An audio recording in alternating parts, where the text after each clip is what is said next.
तुझ्या सोबतच का?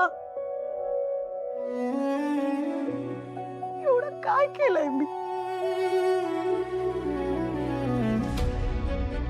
आज मम्मी माझ्यामुळे हॉस्पिटलमध्ये, पप्पा आमचा तिरस्कार करतात,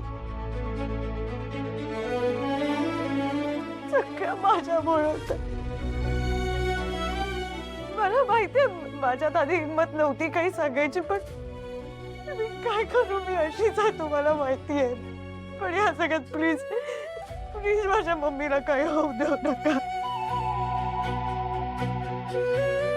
माझ्याकडे खूप मोठी चूक झाली, पण तिला मला करा. वेडी आहेस का ग? जे काही झालंय ना ते माझ्यामुळे झालंय. शरू, हो, माझ्यामुळेच झालंय. मी पहिलेच मम्मीला सगळं सांगून टाकायला हवं होतं. माझ्यात हिंमत पण होती, पण मी विचार करत राहिली ग की योग्य वेळ येईल, योग्य वेळ येईल. पण ती वेळ कधी आलीच नाही.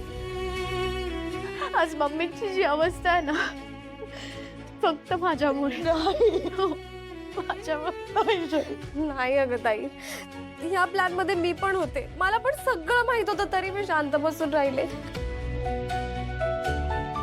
पण पप्पांनी आपल्याला घरात यायचं नाही म्हणून सांगितलंय, आणि मम्मीची पण अशी अवस्था आहे. ताई, काय ते खरंच आपल्यासोबतचे सगळे संबंध तोडून टाकणार? नाही अगं, काय? मी नाही राहू शकत मम्मी पप्पांशिवाय.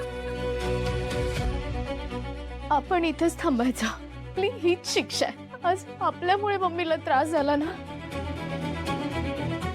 ती फक्त बरी होऊन देत बस. तुम्ही संकटात साथ देताना नेहमी, आता पण द्या प्लीज. मम्मीला काही होऊ देऊ नका प्लीज.